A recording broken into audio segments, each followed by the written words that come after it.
The winter wind howled across the mountains of Montana like a freight train, carrying with it sheets of snow that made it nearly impossible to see more than a few feet ahead.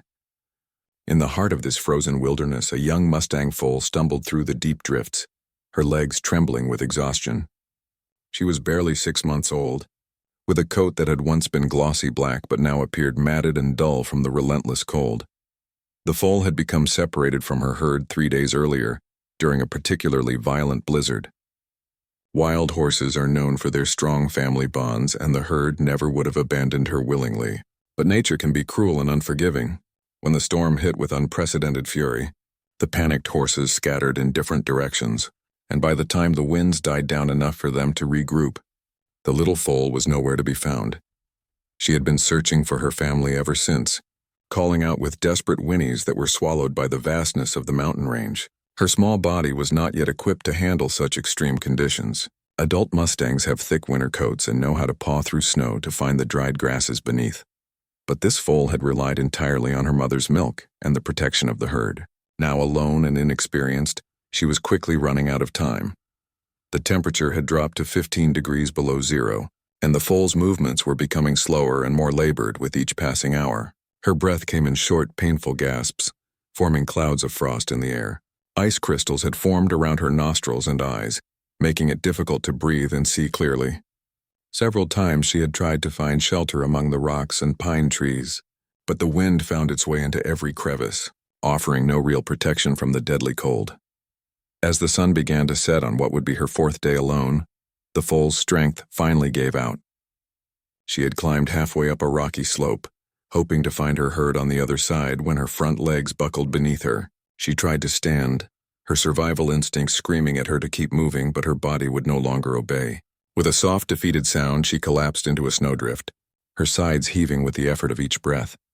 The snow began to cover her dark coat almost immediately, as if nature itself was preparing to reclaim her. Her large brown eyes, which should have been bright with the curiosity and energy of youth, were now glazed with exhaustion and resignation. She had no way of knowing that her collapse had not gone unnoticed. About 200 yards away, standing on a granite outcropping with an unobstructed view of the valley below, an old gray wolf watched her fall. This wolf was not like the younger, more aggressive members of his pack. His muzzle was white with age, and his right ear bore the scars of countless battles and hunts over the years.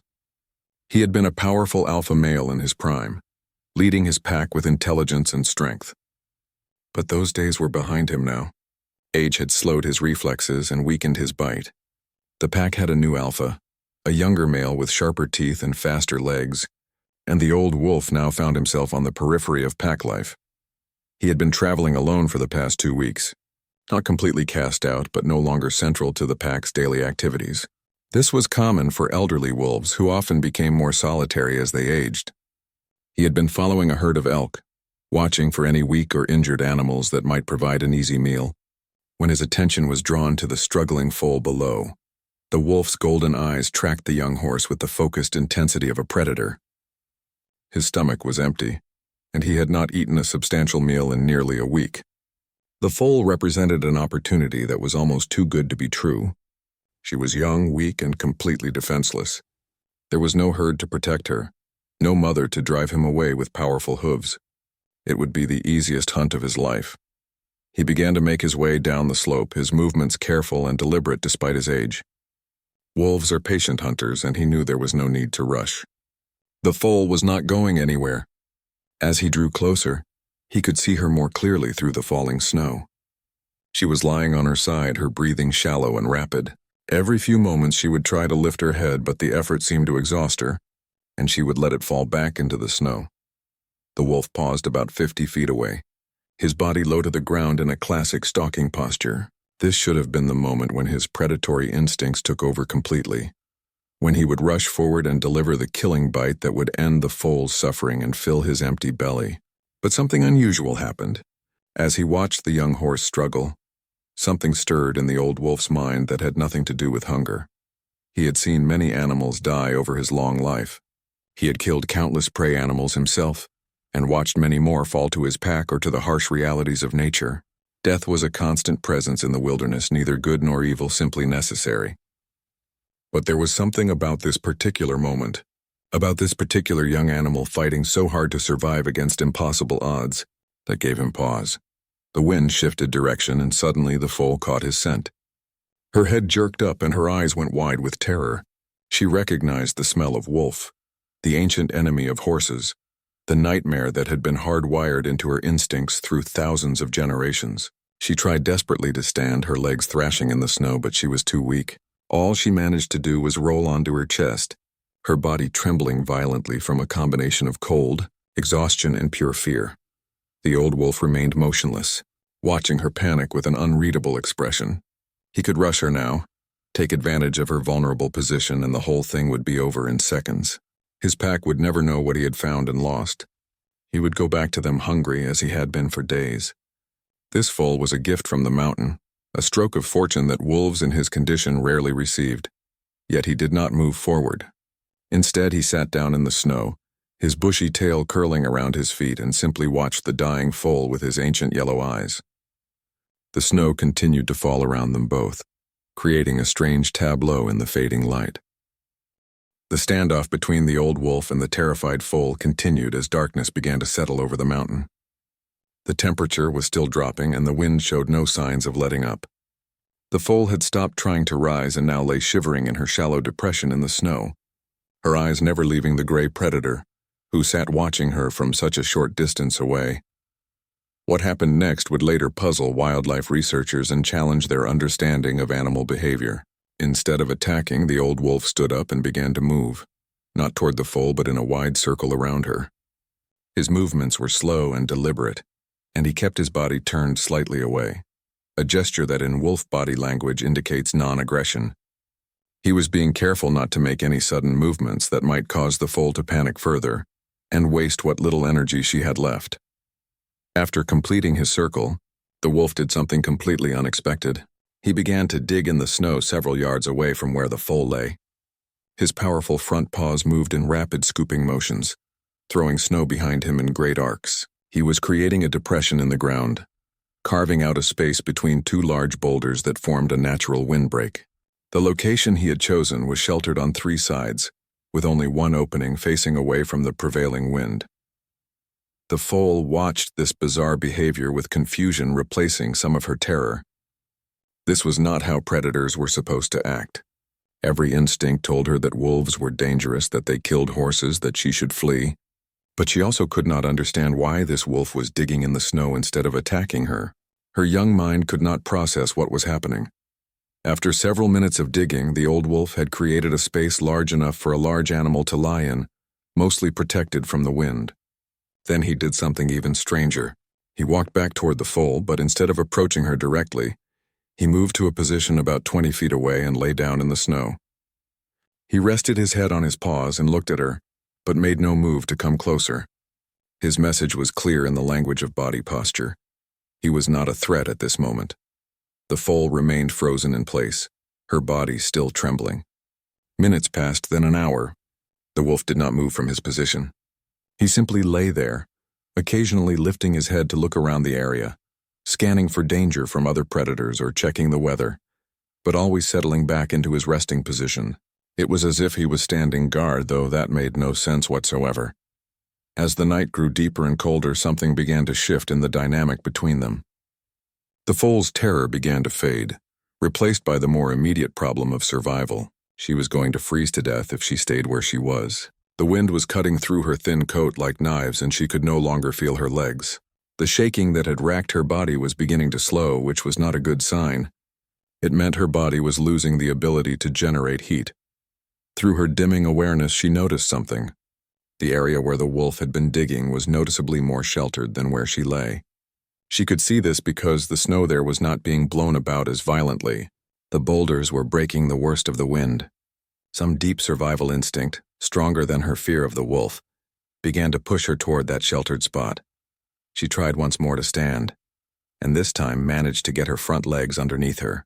Her back legs were still not cooperating, but she could drag herself forward using her front hooves. Inch by painful inch, she began to pull herself through the snow toward the shelter the wolf had created. It took her nearly 30 minutes to cover the short distance, and she had to stop several times to rest, her breath coming in ragged gasps.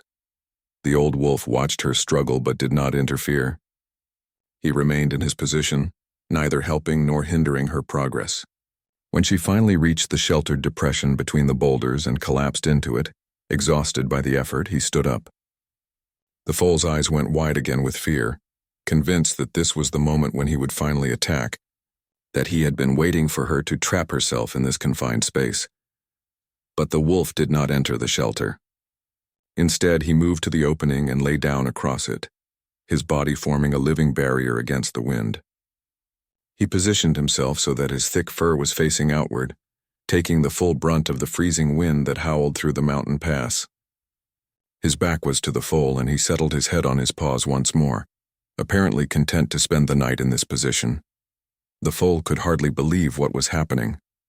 The wolf, her natural enemy, the creature she had been taught to fear above almost all others, was protecting her from the wind. She could already feel the difference in temperature. The space between the boulders, now blocked by the wolf's body, was significantly warmer than the exposed position where she had been lying. It was still brutally cold, but it was survivable. As the hours of darkness crawled by, the foal's shivering gradually became less violent. The shelter was working. Her body was able to conserve just enough heat to keep her core temperature from dropping to fatal levels. She dozed fitfully, jerking awake several times in panic when she remembered where she was and who was lying at the entrance to her shelter. But each time she woke, the wolf had not moved. He remained in his guardian position, his thick coat now covered in a layer of frost and snow. What drove the old wolf to act this way was something that scientists would later debate extensively. Wolves are social animals with complex emotional lives, capable of forming bonds not only with their packmates but sometimes with other species. There are documented cases of wolves adopting orphaned pups from other litters, and even rare instances of cross-species adoptions. But this situation was different. The foal was not a helpless pup but a prey animal, the very type of creature the wolf had spent his entire life hunting. Some researchers would later theorize that the wolf's advanced age played a role in his decision. Older animals sometimes exhibit behaviors that seem to contradict their survival instincts. Perhaps he saw something of his own struggle in the foal's desperate attempt to survive. Perhaps his killing instinct had been dulled by age and hunger to the point where mercy, or something like it, could emerge. Or perhaps there was simply something in that moment, some indefinable connection that passed between two living beings fighting against the same merciless cold, that transcended the normal rules of predator and prey. Whatever the reason, the old wolf continued his vigil throughout the night. The temperature dropped even further, reaching 20 below zero at its coldest point just before dawn.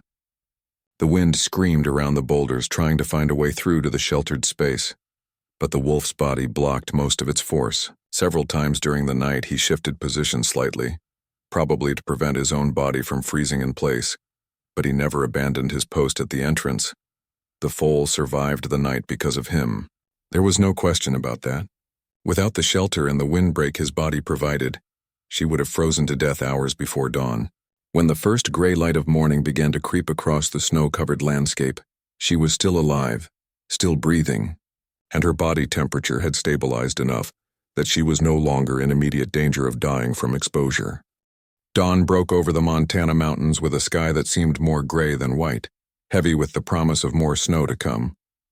The storm had passed during the night, leaving behind an eerie silence that was somehow more unsettling than the howling wind had been.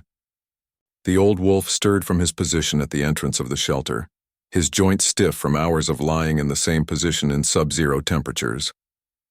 He stood slowly, shaking the accumulated snow from his thick coat, and stretched his front legs out before him in the way that dogs and wolves do when waking from sleep. The foal watched him from inside the shelter, her large brown eyes tracking his every movement. She was still weak and cold, but the rest and protection from the wind had done her good. Her breathing was more regular now, and though she was hungry and thirsty, she no longer felt like she was about to die at any moment. The terror she had felt the night before had transformed into a wary uncertainty. This wolf had not killed her when she was completely defenseless. She did not understand why, but some part of her young mind was beginning to accept that perhaps he did not intend to harm her.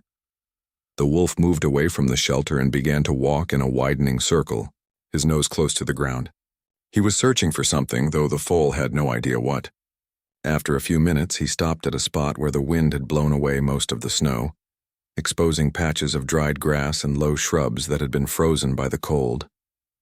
He looked back at the shelter where the foal lay, then pawed at the exposed vegetation, clearing away more snow. It took the foal several minutes to understand what he was doing. He was showing her where food was. She had been surviving on her mother's milk, and had only recently begun to supplement that diet with grass and other plants. She knew how to graze, but in her weakened and disoriented state, she had not thought to look for food beneath the snow. The wolf was teaching her, or at least pointing out what she needed to survive. Slowly, painfully, the foal began to drag herself out of the shelter. Her legs were still not working properly, but she was determined. She managed to get to her feet, though she wobbled dangerously and had to lock her joints to keep from falling. The wolf backed away as she approached the cleared area, giving her space. She lowered her head and began to nibble at the exposed grass, her teeth working to break off the frozen blades. It was not much, and it was nowhere near enough to sustain her, but it was something. Her stomach, empty for days, cramped at the sudden introduction of food. The wolf watched her eat for a few moments, then turned and trotted away across the snow. The foal's head jerked up in alarm, thinking he was leaving her, and she felt a surprising surge of panic at the thought. But he did not go far. He stopped at the base of a small cliff about 100 yards away and began to dig again, this time in a different kind of snow. He was digging where a small spring had partially frozen, creating a mixture of ice and liquid water beneath the surface.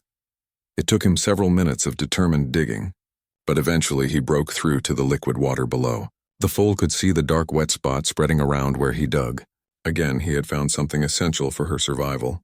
She needed water as badly as she needed food. Dehydration was as much a danger in winter as in summer, especially for a young animal whose body was still trying to regulate its temperature. The wolf moved away from the water source and lay down in the snow about 30 feet away. His message was clear. The water was there for her if she wanted it, but she would have to come and get it. The foal looked at the water, then at the wolf, then back at the water. Her thirst won out over her remaining fear. She began the slow, difficult journey across the snow toward the spring. Her legs were working slightly better now that she had some food in her stomach, but she still stumbled several times. When she reached the water, she dropped her muzzle into it and drank deeply. The water was shockingly cold, making her teeth ache, but it was the most wonderful thing she had tasted in days. She drank until her belly felt tight, then raised her head and looked at the wolf. He had not moved from his resting position. He simply lay there, watching her with those unreadable yellow eyes. What the foal did not know was that the old wolf was also struggling. He had not eaten in over a week, and his body was burning through its remaining fat reserves at an alarming rate. The cold night spent lying in the wind as a barrier for the foal had cost him dearly in terms of energy. His ribs were now clearly visible beneath his thick winter coat, and his movements were becoming slower and more labored. By all the laws of nature and survival, he should have killed and eaten the foal. That was what wolves did. That was how they survived. Yet he continued to protect her. Over the next 3 days, a strange routine developed between the unlikely pair. The wolf would wake before dawn and begin his search for food sources. He would clear snow from patches of dried grass and vegetation, always making sure the foal knew where these food sources were. He would check the spring to make sure it had not frozen over completely, breaking through any ice that formed. When storms rolled through, which happened twice more during those 3 days, he would position himself as a windbreak, always placing his body between the foal and the worst of the weather. The foal, for her part, began to recover. The regular access to food and water, combined with the shelter and protection the wolf provided, allowed her body to begin healing from the trauma of her days alone in the storm. Her strength slowly returned. By the 3rd day, she was able to walk without stumbling, and she even managed a few tentative trots across the snow when testing her legs. The wolf taught her other things too, though whether he intended to teach her or whether she simply learned by watching him is impossible to say. He showed her how to paw through snow to reach the vegetation beneath. He demonstrated how to find shelter among the rocks when the wind picked up. He seemed to sense when she was tired and would lead her to sheltered spots where she could rest. It was almost as if he had become the parent she had lost, filling the role that her mother in the herd would have played. But the old wolf was fading. Each day he seemed a little thinner, a little slower. He had found no prey for himself during this time. The elk had moved on to lower elevations, and the few rabbits and rodents that might have provided a meal were hidden deep in their burrows, waiting out the winter. He was starving himself to protect a creature he should have eaten days ago. On the fourth morning after their first night together, something changed. The foal woke to find the wolf standing at the edge of their camp, his body tense and his ears pricked forward. He was looking down into the valley below, his attention focused on something she could not see. Then she heard it, the sound of horses. It was distant, carried on the wind, but unmistakable. The foal's heart leaped. It was a sound she knew deep in her bones, a sound that meant safety and family and home. Her herd was somewhere down in that valley, likely searching for her, or simply trying to find better grazing. The foal started to move toward the sound, her steps becoming more eager as the whinnying grew slightly louder. The wolf watched her go but did not follow. He remained at the edge of the camp, a dark silhouette against the white snow. The foal stopped after a few steps and looked back at him. She could not possibly understand the complexity of what had passed between them, but she knew on some level that this wolf had saved her life. She whinnied softly, a sound that seemed almost like gratitude, though again it is impossible to know what a horse truly feels in such moments. The wolf's tail moved slightly, perhaps the beginning of a wag, though it was hard to tell. Then the foal turned and began to make her way down the slope toward the valley and the sound of her family. The foal's journey down the mountain slope was slow but filled with a determination that had been absent during her desperate struggle up the same slope days earlier. Every few dozen yards she would pause and look back to where the old wolf still stood watching from above. Each time she looked, he was there, a gray shadow against the white landscape, motionless except for the wind ruffling his fur.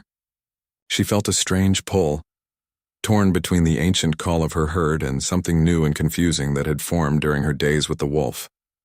The whinnying grew louder as she descended, and suddenly around a bend in the mountain trail, she saw them. Her herd was spread out across a small meadow where the wind had cleared some of the snow, revealing the dried grasses beneath. There were about 20 horses in total, their breath forming clouds in the cold air as they grazed. The foal's heart surged with joy and relief, and she called out to them with all the strength her young lungs could muster. The response was immediate. Several heads shot up, ears swiveling to catch the sound. Then one mare broke away from the herd and came running through the snow, her powerful legs carrying her forward in great leaping bounds. It was the foal's mother, and the reunion was everything one might imagine. The mare circled her daughter, sniffing her all over, making soft, nickering sounds of relief and concern. She checked the foal from head to tail, assuring herself that her baby was truly alive and relatively unharmed. The other members of the herd gathered around, welcoming the lost member back into the fold. The lead stallion approached and sniffed the foal carefully, his nostrils flaring as he caught an unusual scent on her coat. He snorted in alarm and took a step back, his eyes showing white around the edges. The foal smelled strongly of wolf.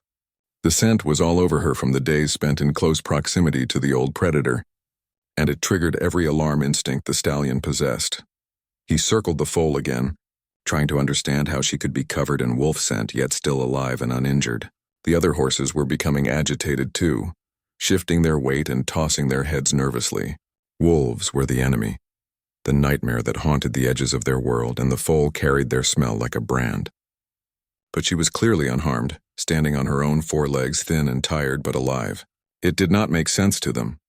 The foal's mother pushed between her daughter and the agitated stallion, asserting her right to protect her offspring. She led the foal toward the center of the herd where she would be safest and began to groom her, running her teeth gently along the foal's mane and neck in a gesture of comfort and bonding. Slowly, the other horses began to relax, though they continued to cast nervous glances toward the mountain slope from which the foal had emerged. Up on the ridge, the old wolf watched the reunion with what almost seemed like satisfaction. He had stayed in place long enough to see the foal reach her family safely, to know that his efforts had not been wasted. Now he turned away and began to walk in the opposite direction, his gait stiff and tired. He needed to find food soon, or he would not survive much longer. His ribs were clearly visible now, and his once thick coat seemed to hang loosely on his frame. What happened over the next several weeks would add yet another layer to the mystery of this strange relationship. The foal's herd remained in the general area, moving between several small valleys where the grazing was better and shelter from the wind could be found. The horses had learned over generations where to find the best winter ranges. places where springs kept some water flowing and where rock formations provided protection from the worst storms. The old wolf began to shadow the herd. He kept his distance, never approaching close enough to cause them to panic and run, but he was always somewhere nearby. The horses were aware of his presence, as they were always aware of predators in their territory, but after a few days they seemed to accept him as part of the landscape. He did not behave like other wolves they had encountered. He did not try to test them, looking for weak or injured members to separate from the group. He did not stalk them or show any signs of hunting behavior. He simply followed like a ghost moving through the snow. The foal saw him often. She would be grazing with her mother or playing with other young horses when she would catch a glimpse of gray fur moving among the trees or standing on a rocky outcrop. Each time she saw him, she felt that same strange feeling, something between gratitude and a bond she had no name for. The other horses would tense when the wolf appeared, but the foal never showed fear of him. One afternoon, about 2 weeks after the foal had been reunited with her herd, a genuine threat appeared. A pack of 4 younger wolves, all in their prime with glossy coats and powerful muscles, emerged from the tree line on the far side of the valley. They had been tracking the herd for hours, waiting for the right moment to attempt a hunt. They moved with the coordinated efficiency of experienced hunters, fanning out to surround the grazing horses. The lead stallion spotted them first and gave the alarm call. Immediately, the herd bunched together, with the strongest adults forming a defensive circle around the foals and weaker members. The 4 wolves began to move in, looking for any opening, any moment of panic that might allow them to separate a vulnerable target from the group. Then something unexpected happened. The old wolf appeared, not from behind the horses where he had been resting, but from the side, placing himself between the pack and the herd. The 4 younger wolves stopped in confusion. This was not normal behavior. Wolves cooperate with their packs, not with prey animals. The old wolf's posture was clear and threatening despite his weakened condition. He was telling them to back off. The leader of the hunting pack, a large, dark male, approached the old wolf with his hackles raised. There was a tense moment when the 2 wolves faced each other, and it seemed like a fight might break out. The old wolf would have no chance against 4 younger, stronger animals, especially in his current weakened state. But he held his ground, his teeth bared and a deep growl rumbling from his chest. What likely saved him was that the younger wolves recognized him. He had been the alpha of the regional wolf pack not so long ago, and though he was old now, the memory of his authority still carried weight. The young males were confused by his behavior, but they were not quite ready to challenge him directly, especially 4 against 1, which would be seen as dishonorable even among wolves if the fight was not absolutely necessary. After several minutes of tense standoff, the hunting pack backed down. They turned and melted back into the forest, likely deciding that this particular herd was too much trouble and that easier prey could be found elsewhere. The old wolf watched them go, maintaining his protective stance until they were completely out of sight. The horses had witnessed the entire encounter. They saw the old wolf place himself between them and danger. They saw him drive off a threat that could have resulted in the death of one of their members. The lead stallion was particularly affected. He had been prepared to fight those wolves, to defend his herd with his hooves and teeth if necessary. But the old wolf had taken that burden on himself instead.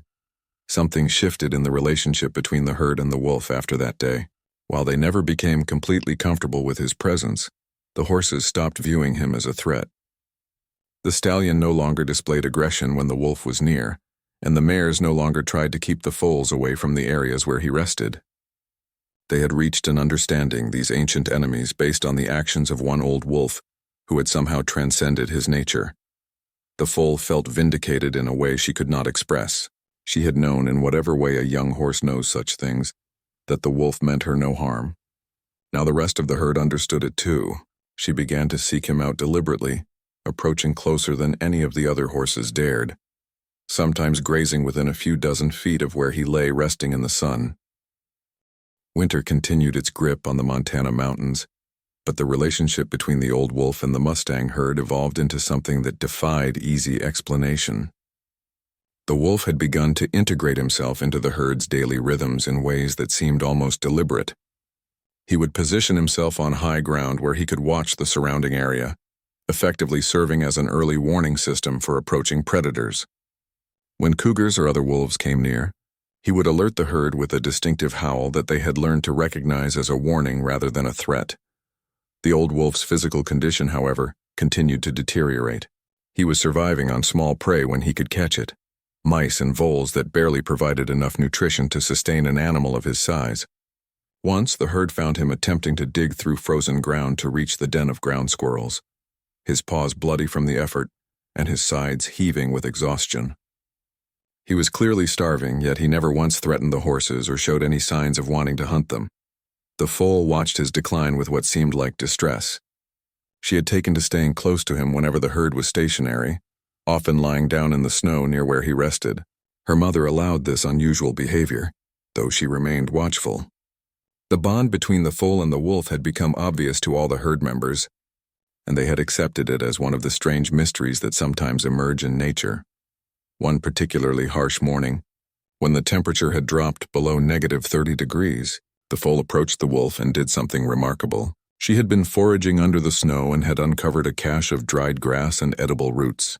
Instead of eating it all herself, she used her muzzle to push some of the vegetation toward where the wolf lay. It was not food that a wolf would normally eat, and his digestive system was not really designed to process plant matter. But the gesture was clear.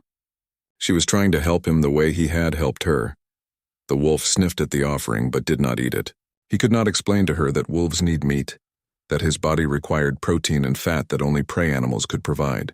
But he seemed to understand the intention behind the gesture, and he touched his nose briefly to the foal's muzzle, in what looked remarkably like gratitude or acknowledgement.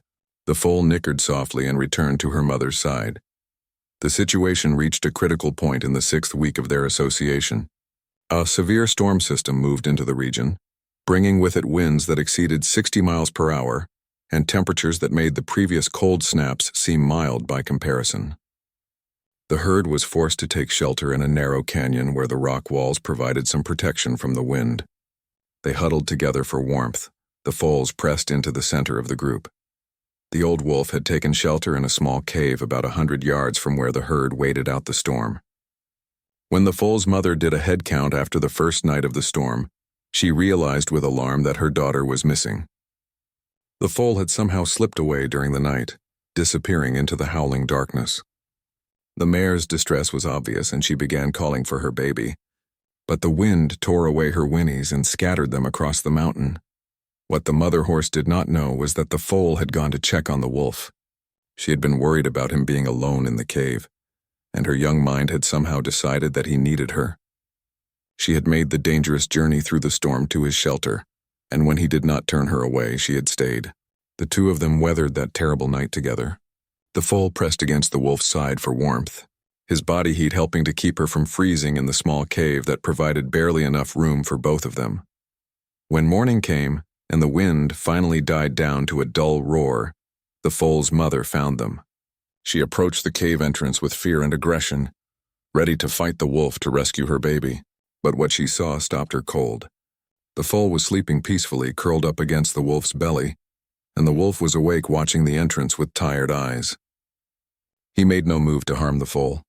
He had protected her through another deadly night, just as he had done weeks earlier when they first met. The mare called to her foal, who woke with a start and scrambled to her feet. She went to her mother immediately, but she kept looking back at the wolf, clearly reluctant to leave him alone. The mother horse examined her daughter carefully, checking for any sign of injury but found none. The foal was cold and hungry, but she was unharmed. The mare looked at the wolf with what could only be described as a new understanding, then turned and led her daughter back to the herd. News of what had happened spread through the herd in the way that horses communicate, through body language and sounds that humans cannot fully interpret. The other horses began to view the wolf differently after that. He was no longer just a tolerated presence on the edges of their world. He had become something else, something that had no name in either horse or wolf society. He was a protector, a guardian, an old warrior, who had chosen to spend his final days watching over those he should have hunted as winter began its slow retreat, and the first hints of spring appeared in the form of slightly warmer days and ice beginning to melt from the streams. The old wolf's condition became critical. He had lost so much weight that he could barely walk more than a few dozen yards without needing to rest. His once bright eyes had become dim, and his breathing was labored even when he was lying still. He was dying, and everyone who saw him knew it. The foal refused to accept this reality. She stayed by his side almost constantly now, leaving only when her mother insisted she come to nurse or when the herd moved to a new location. Even then, she would return as quickly as possible. She seemed to believe that her presence alone could keep him alive, that the bond they had formed was strong enough to overcome the simple biological fact that his body was shutting down from starvation and age. One warm afternoon in early March, when the snow had melted enough to reveal patches of brown grass and the first brave wildflowers were beginning to push through the soil, the old wolf left his resting place and began to walk toward a high ridge that overlooked the valley. His movements were slow and unsteady, but there was a sense of purpose in his direction.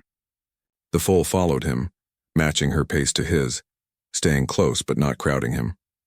He climbed to the top of the ridge, a journey that took him more than an hour and required several long rest stops. When he reached the summit, he stood looking out over the valley where the Mustang herd grazed peacefully below. The sun was beginning to set, painting the sky in shades of orange and pink that reflected off the remaining patches of snow. It was beautiful, a perfect moment of peace after the brutal winter. The old wolf lay down on a flat rock that was still warm from the sun. The foal lay down beside him as she had done so many times before. They stayed that way as the sun sank lower, as the temperature began to drop with the coming night, as the stars began to appear one by one in the darkening sky. The wolf's breathing became slower and more shallow. His eyes closed, then opened again as if he was fighting to stay conscious just a little longer. The foal nudged him gently with her nose, a gesture she had learned from her mother, a way of showing affection and concern. The wolf's tail moved slightly, the last wag he would ever give. Then his breathing stopped. The old warrior who had defied every instinct and expectation of his species, who had chosen mercy over hunger and protection over predation, was gone. The foal stayed beside his body through the entire night, refusing to leave even when her mother came looking for her and called anxiously from below. She seemed to be keeping vigil, honoring the creature who had saved her life and changed everything she understood about the world. When morning came, she finally stood and made her way down the ridge to rejoin her herd, looking back several times at the still form on the rock above. The discovery of the old wolf's body on the ridge did not go unnoticed by the human world for long. A wildlife photographer named Sarah Chen had been documenting the Mustang herd for a research project on wild horse behavior in extreme winter conditions. She had been tracking the herd from a respectful distance for several weeks, using telephoto lenses to capture their daily activities without disturbing them.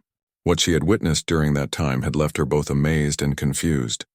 Sarah had noticed the gray wolf shadowing the herd early in her observation period. At first, she assumed he was simply an old male who had been pushed out of his pack and was desperately looking for an easy meal. She had seen elderly predators before, animals at the end of their lives making final attempts at survival. But as days turned into weeks, she realized that something entirely different was happening.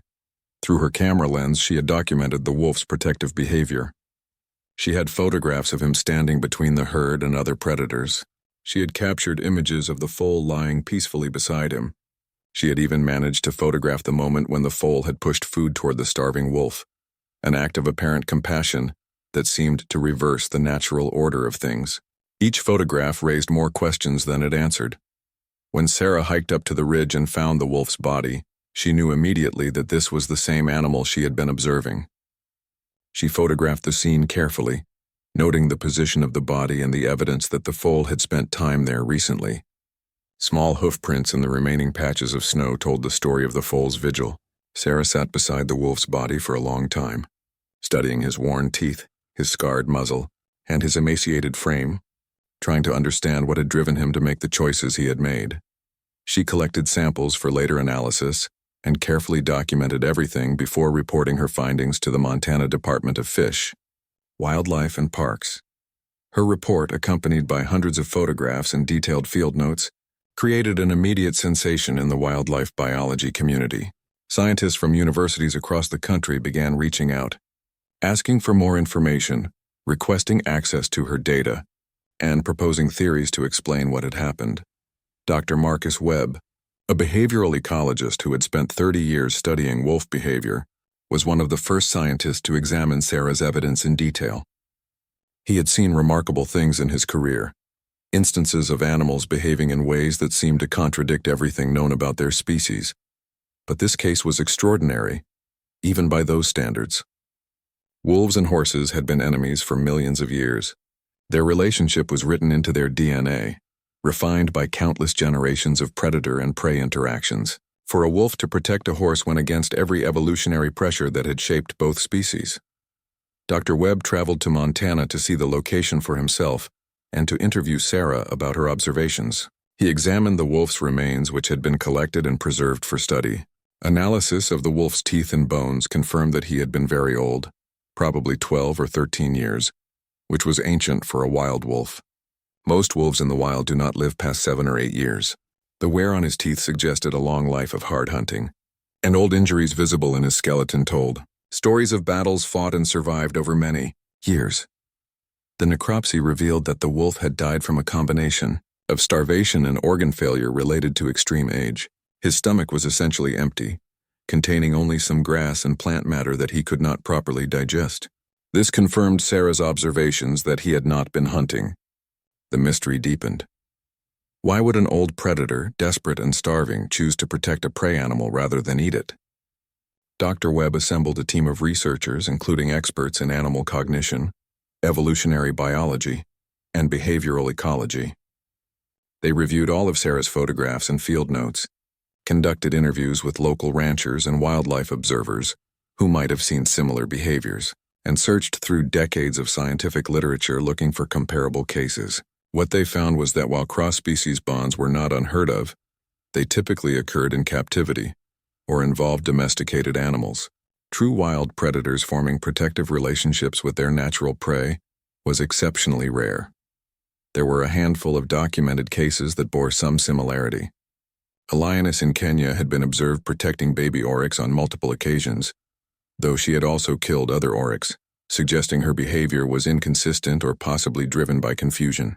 A wolf in Russia had reportedly lived near a village and protected the local dogs from other wolves, though that case was poorly documented, and the wolf may have been partially socialized to humans. But nothing in the scientific record fully matched what had happened on that Montana mountain.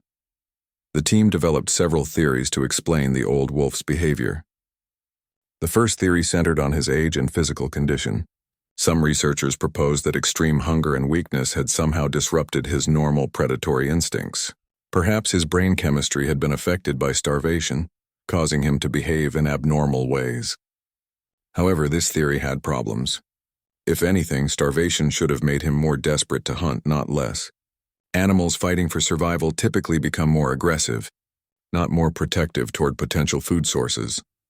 A second theory suggested that the wolf had experienced some form of cognitive decline related to his advanced age. Just as elderly humans can experience dementia and personality changes, perhaps the wolf's aging brain had lost the ability to distinguish between pack members and prey animals.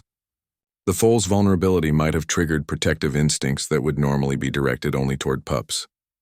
This theory was more plausible, but it still did not fully explain the sustained and apparently purposeful nature of the wolf's behavior over many weeks. Dr. Webb and his colleague, Dr. Lisa Martinez, proposed a third theory that was more controversial, but potentially more interesting. They suggested that the wolf's behavior might represent a form of highly developed emotional intelligence and empathy that simply had not been well documented in wild predators before. Wolves are known to be highly social animals with complex emotional lives. They form strong bonds with pack members.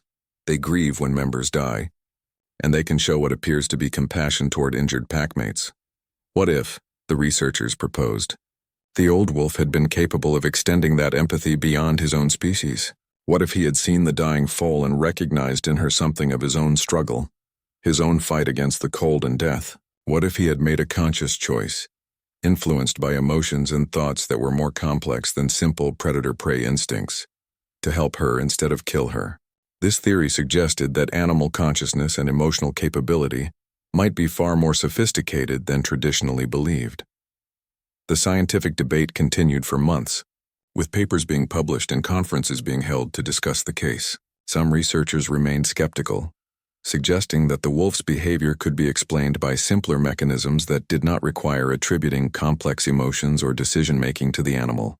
Others embraced the case as evidence that scientists needed to reconsider their assumptions about animal intelligence and emotional capacity. Meanwhile, back in Montana, the Mustang herd continued their seasonal migrations. Unaware of the scientific controversy their story had generated, the foal grew stronger and healthier as spring arrived in full. She had survived an ordeal that should have killed her, and she carried with her a unique experience that no other horse in her herd had ever had. She had been protected by a wolf, had formed a bond with a natural enemy, and had witnessed firsthand that the world was more complex and mysterious than instinct alone suggested. 2 years passed after the old wolf's death, and the story that had captivated the scientific community gradually faded from the headlines as new research and discoveries claimed attention. But in Montana, the legacy of what had happened on that mountain continued in ways that no one could have predicted. Sarah Chen had continued her documentation of the Mustang herd, and what she observed during those 2 years added yet another chapter to the remarkable story. The foal, now a young mare, had grown into a strong and healthy horse. She bore no physical scars from her ordeal in the snow, but she carried something else that set her apart from the other horses in her herd. She showed no fear of wolves.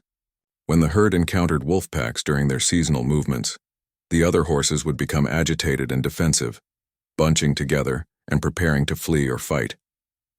But the young mare would remain calm, watching the wolves with curiosity rather than terror.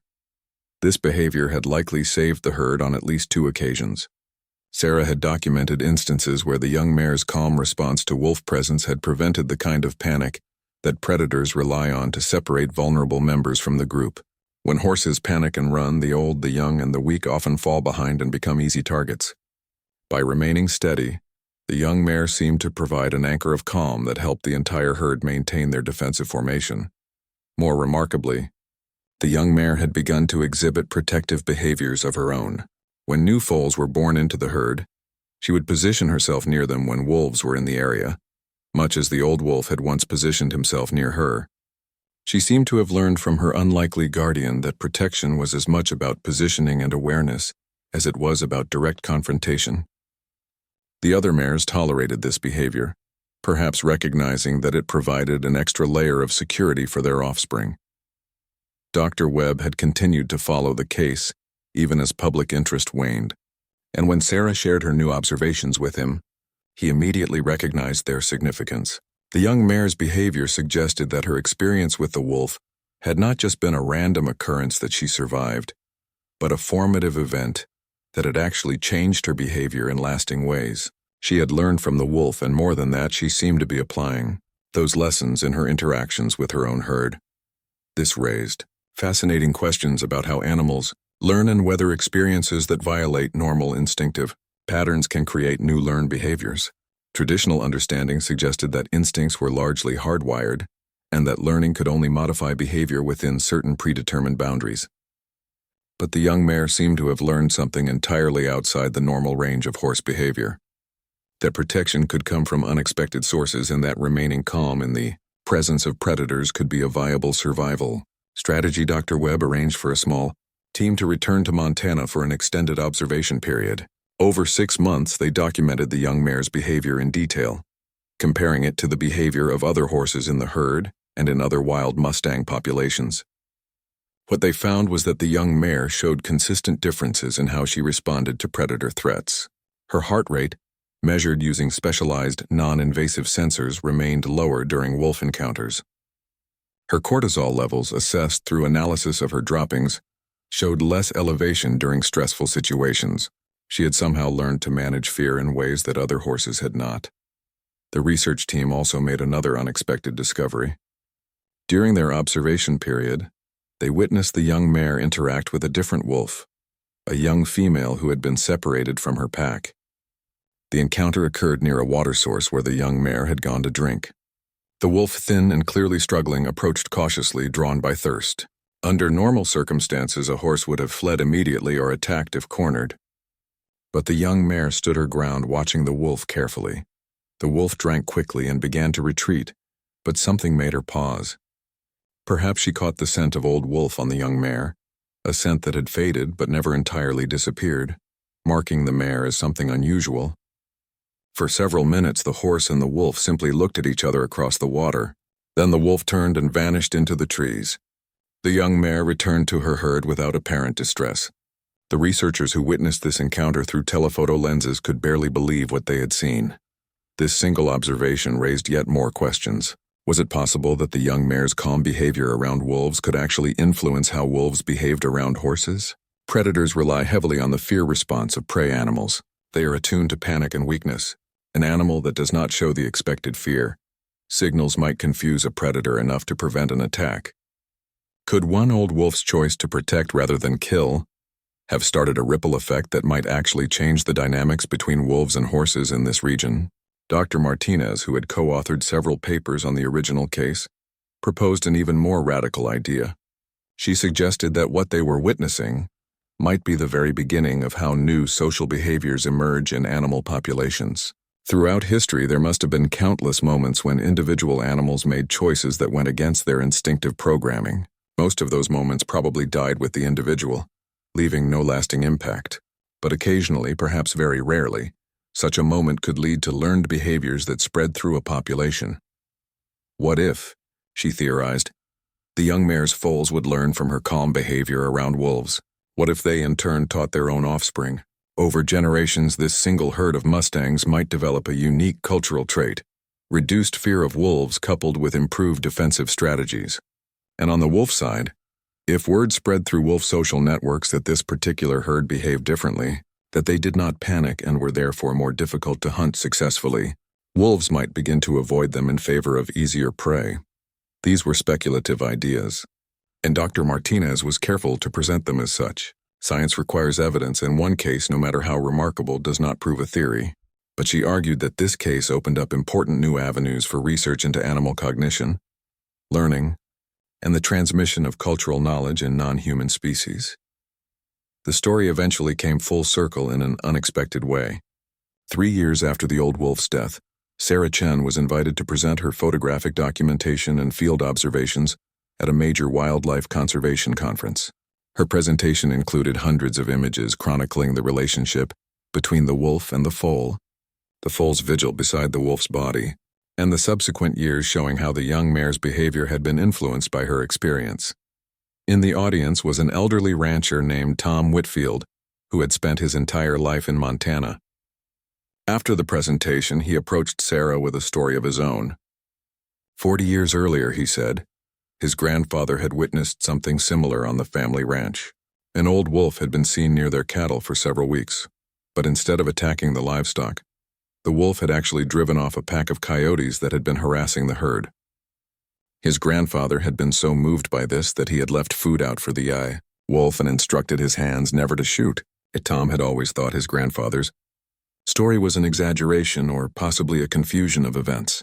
But seeing Sarah's photographs and hearing her account made him realize that his grandfather had probably witnessed something real and just as remarkable as what Sarah had documented. If such behaviors had occurred before, even rarely, it suggested that the capacity for this kind of cross-species empathy and protection might be more deeply embedded in wolf behavior than anyone had realized. The case of the old wolf and the Mustang Foal never provided definitive answers to all the questions it raised. Science rarely works that way.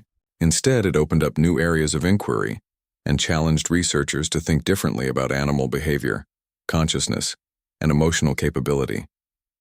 It reminded scientists that nature is full of exceptions and anomalies, and that individual animals sometimes make choices that cannot be fully explained by instinct or survival necessity alone. For the wild Mustang herd still roaming the Montana mountains, life continued in its seasonal rhythms. The young mare eventually had foals of her own, and she raised them with the same calm vigilance she had learned from an unlikely teacher. Whether her legacy would spread beyond her immediate offspring, whether it would influence the broader relationship between horses and wolves in the region, remained to be seen. But on that mountain in that herd something had changed. An old wolf had chosen mercy over hunger, protection over predation, and in doing so had created ripples that extended far beyond his own short life. The ridge where the old wolf had died became something of a pilgrimage site for researchers and wildlife enthusiasts who had heard the story. They would climb to that high point and look out over the valley, trying to imagine what had driven an ancient predator to spend his final days guarding those he should have hunted. Perhaps they were looking for profound answers about the nature of consciousness, empathy, and C-Day,